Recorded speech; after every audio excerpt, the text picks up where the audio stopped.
Welcome back, ladies and gentlemen. We are got ambushed, and let's see how we handle this situation. We're gonna go here, and then you're gonna go ahead and knock down this guy. I'm here. Let's see how that works. 12 damage. Man, I am just punching these people to death. I love it. I love the monk. Monk is up monk. Dun dun dun dun dun dun dun dun. Alright, pretty well done. Yeah, let's go ahead and drop all this rest of the stuff into the stash. And is there anything else that we're missing here?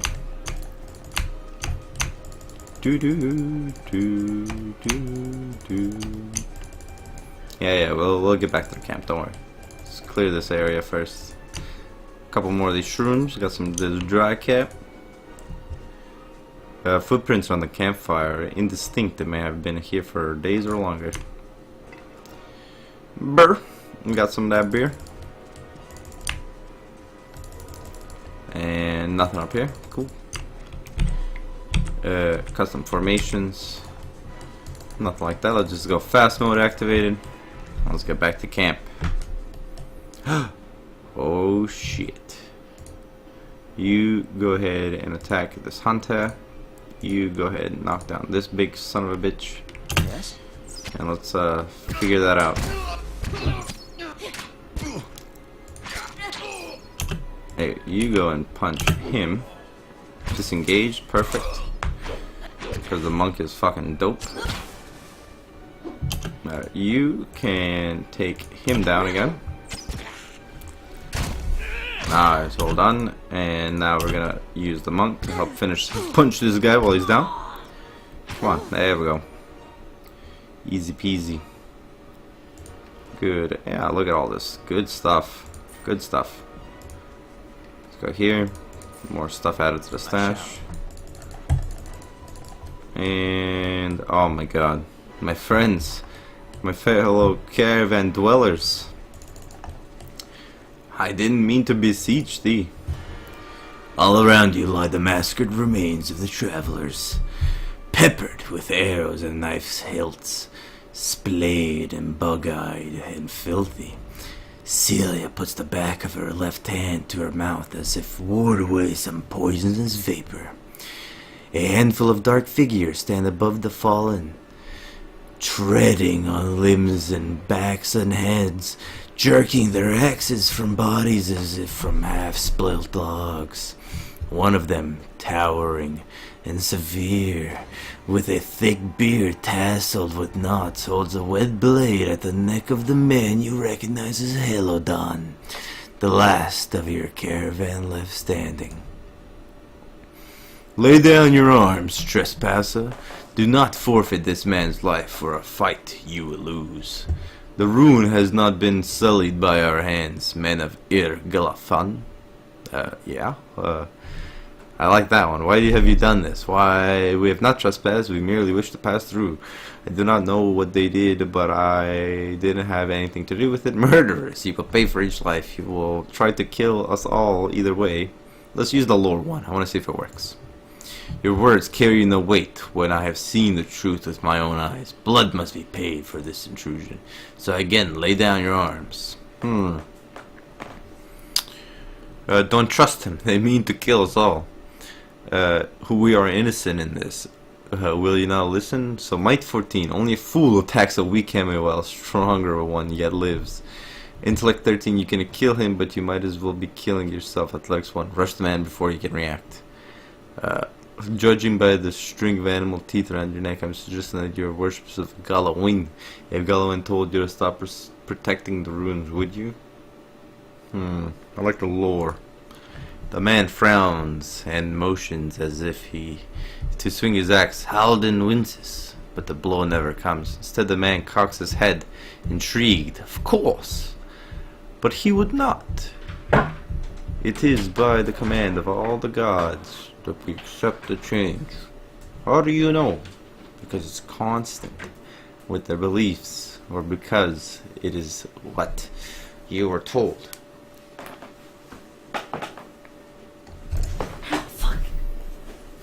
The man glares.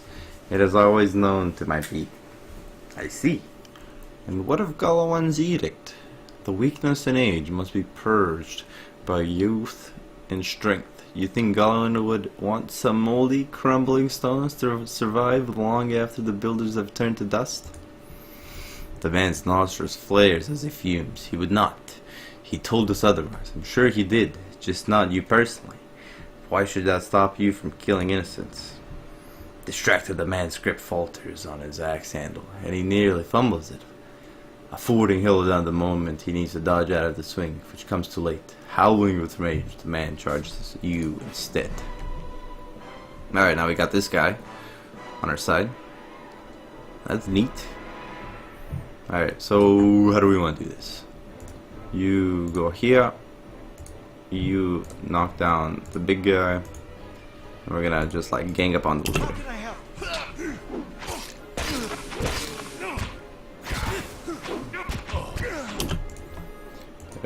This guy, please.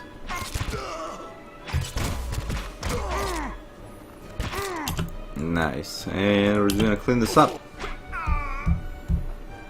Very nice.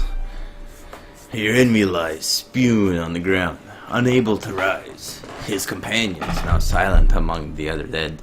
His breath comes in wheezing, fitful gasps. He looks not at you, but at the sky above you. Forgive us. Barely audible breath. His choking sighs. A whisper of wind stirs the air.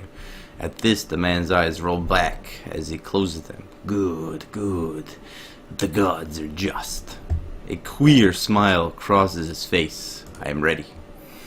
The big wind begins to swell, whipping around the camp, electric and volatile, appending pots and rattling tents like any angry spirit. You can feel it begin to steep into your skin, and where it pierces you, it feels as though it is rendering you apart from within. Seated against the wagon wheel amidst the howling maelstrom, slashed across the chest and bow, Odima's body stirs, and with a great effort he rises, and his sagging head, his eyes barely open, he looks directly at you. Run! Oh shit. Oh shit.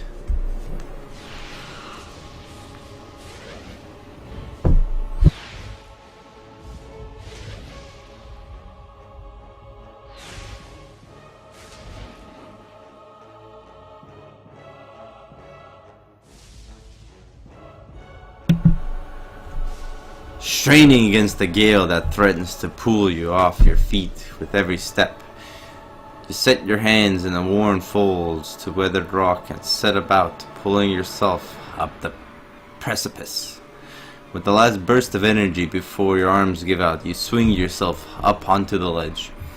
Here then, trials behind, slowed by injured and delayed by early hesitation. As he nears his face of the rocks, one of the fallen attackers who had been feigned death lunges for Hada and topples him into the rocky ground. Restrained, Harridan lashes out against his fatigued assailant. He struggles to break his hold. Without a weapon in his hands, he can do little to help him from where you stand. No, we don't have dexterity 15, so allow him to break free on his own.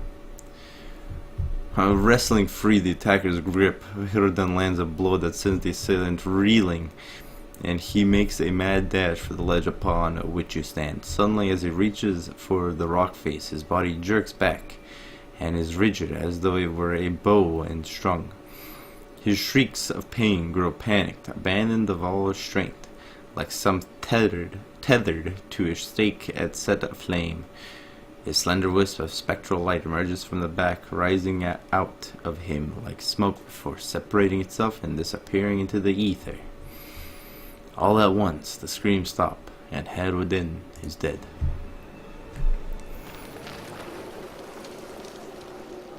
There's a deep resonance to the wind now. You feel it in the rocks beneath your feet, and inside the cavity of your own chest, as though it would shake the marrow from your bones. Each new gust menaces the old stones before you, loosening connections, unsettling balances. As you dart beneath the old archway, the entire portal begins to fall underneath its own weight. Damn it! Fucking save that guy just for him to die in the fucking cutscene. Oh well. That was... We should be dead. We can't stay here. There could be another collapse. We're not getting out that way anyway. Let's get further inside. Sounds like a plan. Of course. Alright, so let's go this way, I guess. Ooh. We have to be careful in here. The place has been open to the wilds for a couple thousand years. Might be a lot of vermin taking shelter here. Four-legged if we're lucky. Two if not. Yeah, let's get going. Check the left Someone else first. is in here. We should move. Nice, got a mace and some camping supplies. Nice, good stuffs. Check the right now. This way is an ugly. I'll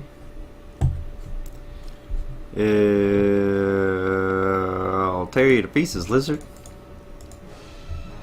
And yeah, both of you guys, if you could, just attack. Only 8 damage. Kinda horse shit. Fucking boo-ha. Alright, let's go check that iron. Let's keep on moving. What does this guy have? This guy has the relief gem, tattered journal. Several pages, blood-soaked sheets, blah blah blah. I had blah blah blah. Matter of finding relief was talked about. I don't know what you're talking about, man. I didn't hear that, but we see it now.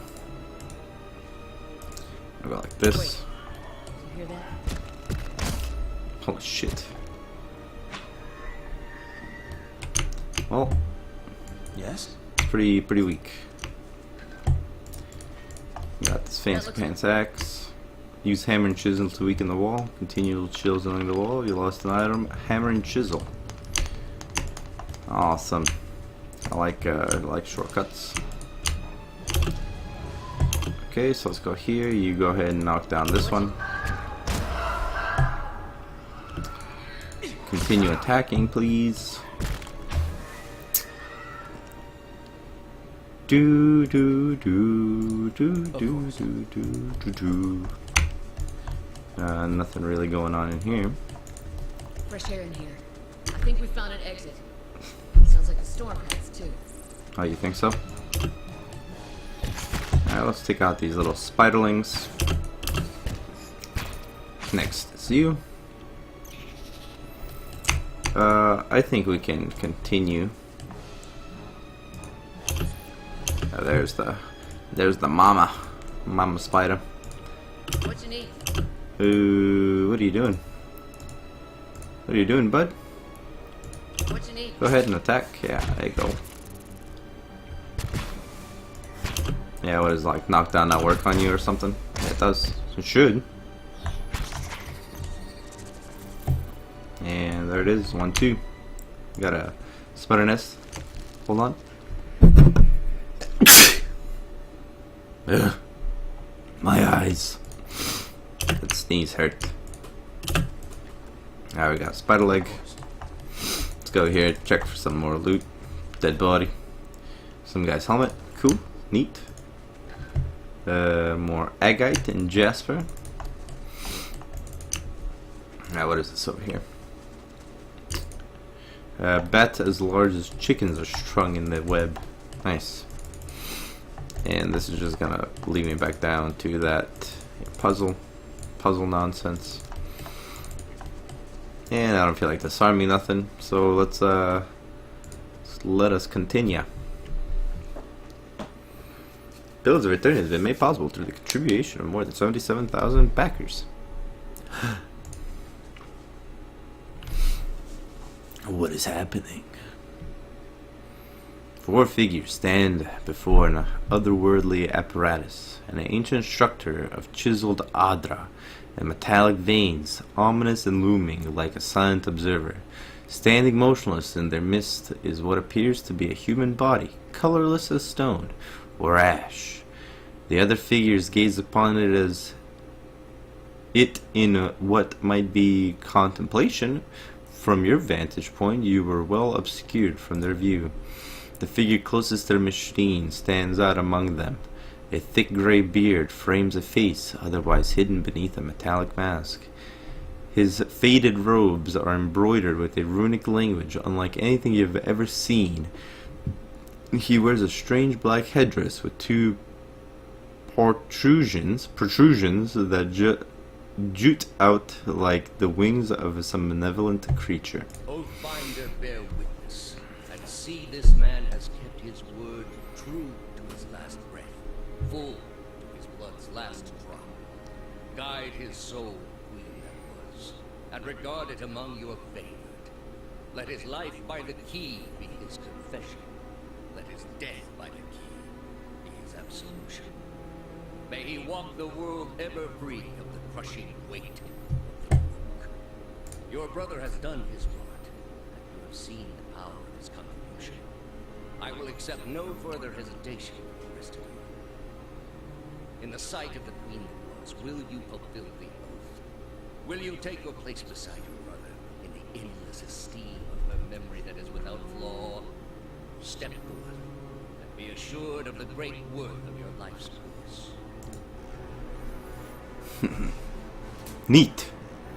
I wish I got a camera. Oh my god.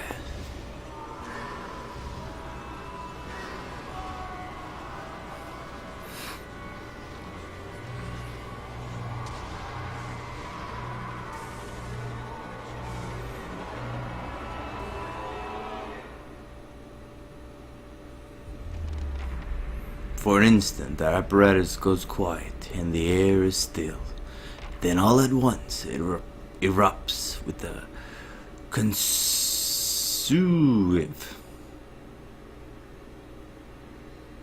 concussive surge. Light floods your vision, and you are knocked to the ground. Your head snaps back as you land. The pain wells into your back of your skull, washing your last thoughts away into the black, unconscious void. You open your eyes to a different place, another time. You stand in a circular room, grand and domed. Its walls lined with adra and themed with copper. The style is ancient, and the chamber is unweathered. At the far end, a great pill of adra pierces the floor from below, its shimmering textures giving the illusion of boundless depth.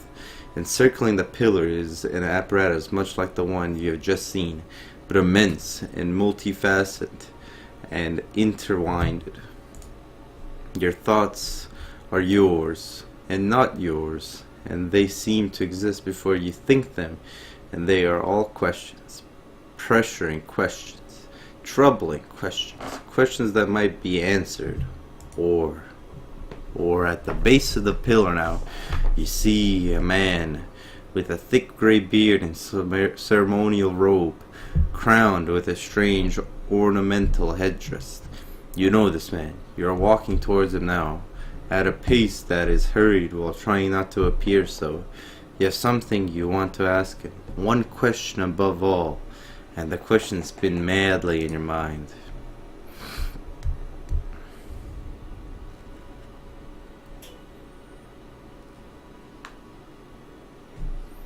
I know my other friend is dead. You awaken to find yourself malice has broken, only to be replaced with something far more concerning. Faint whispers are audible at the edge of your hearing, like a ringing in your ears does not subside. Movement flits through your periphery, but when you turn to look, you can see no sign of whatever it was. You find your gaze regularly darting this way and that, an involuntary paranoid tick. If this is a sickness, it may be dangerous to go without treatment for long. The figures at the machine stand frozen in place, flesh and blood replaced by cinders and ash. The man who led them is nowhere to be seen. You found Celia lying prostrate, a short distance away, blood pooled beneath her head. No breath escapes her lips. You're alone and far from help. Gilded Veil may be your best hope of receiving treatment before things get worse. Alright, so we gotta seek help for a condition apparently. For our space aids. Ooh, let's go over here. Let's pick that up. Something like a dry cap. Someone getting tortured, whatever. Nothing out of the ordinary. More of that stuff. Let's go over here. Get this. Destroy these amazing vessels. More people getting obliterated, whatever. Can we move this way a little bit closer? Thanks. Massive structure is formed of stone, adria, and copper, and covered in strange glyphs. The air around it vibrates with an unusual energy. And we're gonna travel to Valewood in the next episode, ladies and gentlemen. Don't forget to like, subscribe, comment, share this shit out, and continue on our journey to the Defiant Bay, the Dryford Village. All this entire map will be explored in the next episode. Farewell.